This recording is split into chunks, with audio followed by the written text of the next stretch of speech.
Okay, a mega earthquake hit Japan, the northeastern part of Japan today.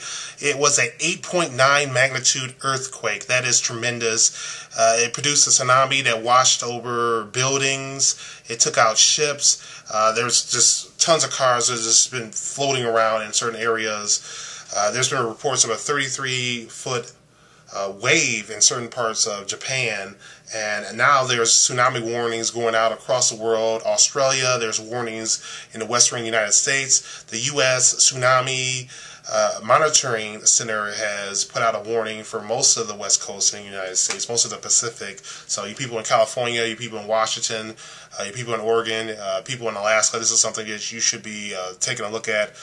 People in Hawaii, definitely people in Hawaii, this is something you should definitely be paying attention to. You should take the appropriate measures.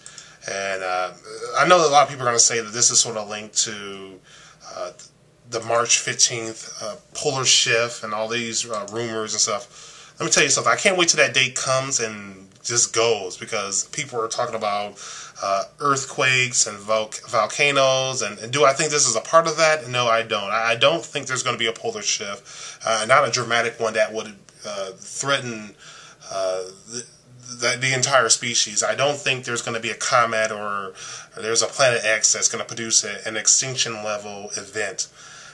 With that said, if I'm wrong, then I'll be the first to apologize. But I highly doubt that there's going to be people who did videos saying that, oh, I'm really worried about this, this and that, and people who scare the hell out of people about March 15th. I highly doubt these people are going to step forward on March 16th and say, oh, well, you know what, I'm sorry for scaring the hell out of you, I was wrong, or anything.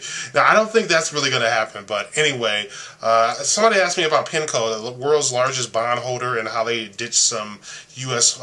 treasuries. Well, this is a pretty significant story because Bill Gross, his organization, they obviously don't have a lot of faith in the currency, but because of the situation in Saudi Arabia and the instability in Saudi Arabia, apparently there's organizations willing to buy up treasuries. Apparently. A lot of people are moving towards the U.S. dollar for safety. Well, we'll see. We'll also see with the U.S. bond auction this July. I think things are going to be pretty interesting. It's interesting because they came across some organization that said that they had some confidence in the U.S. dollar for the short term.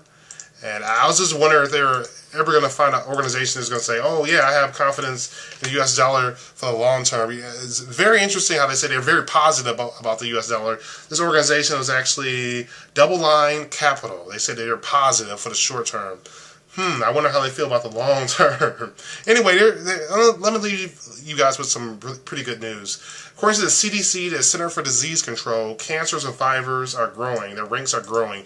And in the 1960s, they had around 3 million survivors. Now they have 11 million survivors. They actually had 10 million survivors in 2001, but it's grown well over 11 million since that time. So obviously they've made some advancements in technology and medicine, and they developed better techniques of early detection. I'm still waiting on the cures, but any good news I can take is something that I am happy about. So anyway, oil continues to increase. I still think that's going to hit 129, that prediction I made. I still think silver is going to hit that $42 prediction I also made for this year. I'm pretty confident that gold can hit that $1,700 an ounce prediction that I made also for this year. But I'm also optimistic about that scientific discovery, that cure or that possible treatment that lead to a cure to cancer or HIV. I'm optimistic about that as well. So let's see what happens this year. I think it's going to be a really interesting year. If you live on the West Coast, pay very close attention to this tsunami story. All right, take care. Don't forget the future belongs to those who prepare for it today.